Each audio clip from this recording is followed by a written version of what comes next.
દરેક નીતિની સામે કાયદાની રીતે ઊભો રહેતો SSK ન્યૂઝ ચેનલ।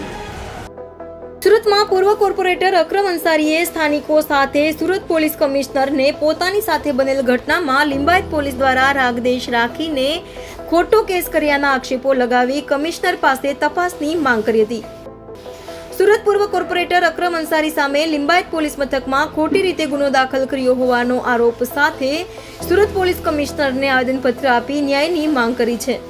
સાથે જ અકરમ અંસારીએ જણાવ્યું હતું કે લિંબાયત વિસ્તારના પોલીસ અધિકારી PI પ્રકારે ગમે તે પ્રકરણમાં મારું નામ જોડીને ખોટી રીતે કેસ ફીટ કરવાની ધમકી આપીને અલગ અલગ ગુના નોંધીને રાજકીય અને સામાજિક કારકિર્દી ખતમ કરવા પોલીસ રાગદેશ રાખી રહ્યા હોવાના ગંભીર આરોપ કરી સુરત पुलिस कमिश्नर ने न्याय की मांग करी है।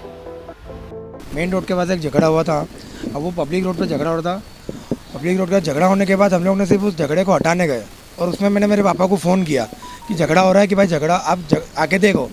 हमारा सिर्फ झगड़े को छुड़ाना था, हमारा कोई दूसरा कोई मतलब हमने झगड़ा छुड़ाया। सिर्फ झगड़ा किसका था वो तो हमें पता नहीं, बस परवाना जिसको मैं जानता हूँ उसका झगड़ा था, इसके लिए मैं हटाने गया था झगड़े को।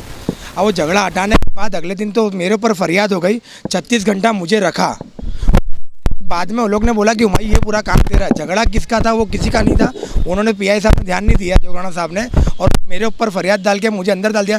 36 घंटे मुझे बिठाने के बाद भी क्या बोला कि अगर हुमायूं तेरा अगर ये पूरा मैटर नहीं खत्म होगा बोले तो मैं तेरे को रिमांड मांगूंगा कोर्ट से, बोले कोर्ट से तेरी रिमांड लूँगा बोले और तुझे पासे में डाल दूंगा बोले मैं।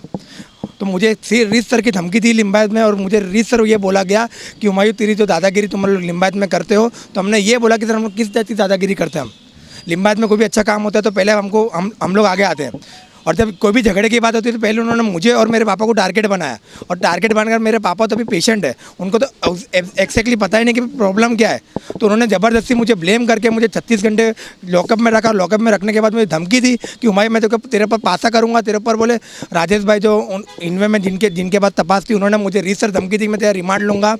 मुझे गाली गलौज कर इनवे के अंदर मुझे बोला कि मैं तेरी पूरी चमड़ी उतार दूँगा, और असल में झगड़ा मेरा था ही नहीं। मैं बस ये कहना चाहता हूँ कि भाई ये हमारा झगड़ा नहीं था साहब। और लिंबायत पुलिस पता नहीं हमसे क्या दुश्मनी निकालना चाहती है। जोग राणा साहब, राजेश भाई और धवल भाई मुझसे क्या दुश्मनी निकाल रहे हैं मुझे नहीं पता। आपकी मांग क्या है? मेरी मांग यही है कि भाई हमारे साथ जो गलत हुआ उसको हम सही करना चाहते हैं और हमको इंसाफ चाहिए। मेरा नाम अकरम अंसारी, माजी कॉर्पोरेटर। रजूआत इसलिए लेके आया सर कि हर फेरी कोई आदमी अदनाज आदमी भी जाएगा ना, अकरम भाई के नाम की फरियाद होगी तो अगला फरियाद जुगराना साहब खाली जुगराना साहब ही लेते। अकरम भाई की फरियाद है ला फरियाद। इतने बड़े मैटर बनती है, मोहल्ले में लूट होती है, चाकू छुरी होती है, मार झोड़ होती है, उनका कुछ भी नहीं। अगर हम फ़ोन भी करेंगे कि साहब वहाँ पर झगड़ा हो रहा है, वहाँ चाकू मारा तो कोई जाएगा नहीं। बस साहब मेरी ऐसे क्या दुश्मनी मुझे ही बताओ। ये अभी झगड़ा हो जो मेरे घर के पास, मेरे घर के नीचे हुआ, तो मेरा तो घर है सामने रोड पर झगड़ा हो रहा था। तो फरियाद मेरे लड़के ने बुलाया मुझे, क्या पापा यहाँ झगड़ा हो रहा है। मैं वहाँ देखने गया क्या हुआ, तो दोनों का झगड़ा होता था। तो मैंने दोनों को छुड़ा के साइड, वो सामने वाला नहीं माना, मैं साइड पे हो गया। तो अभी सामने वाले की इतनी दादागिरी तो मान ही नहीं रहा, किसकी बात ही नहीं मानता है। वो अपना परवाना करके परवाना भाई को मैंने छुड़ा है। तो सामने वाला जो था बोले मेरा नाम सुन लो ना, भाई मैं मेरी क्या रिकॉर्ड है, मेरा सब जानते हैं, मेरा कोई पुलिस भी कोई बिगाड़ नहीं सकता। मैंने कहा भाई जो भी है तू यहाँ से हट, मेरा दरवाजा से हट गया, मेरा यहाँ गलती मत कर। पर सब मानने नहीं आ रही थी। चलो भाई ये 14 तारीख को बना हुआ है, चलो मैं 15 तारीख को ये क्या हुआ मालूम नहीं। 2 दिन बाद में मेरा केस मुझे पुलिस ने बुलाया कि अकरमा ये केस दाखिल किए, तो किस बारे में मेरा खोटा केस दाखिल किए, मुझे इसका इंसाफ चाहिए। अगर मुझे इसका इंसाफ नहीं मिलेगा तो मैं इसकी तहकीकात चाहता हूँ कि इसका क्यों कौन है। દરેક નીતિની સામે કાયદાની રીતે ઊભો રહેતો SSK ન્યૂઝ ચેનલ।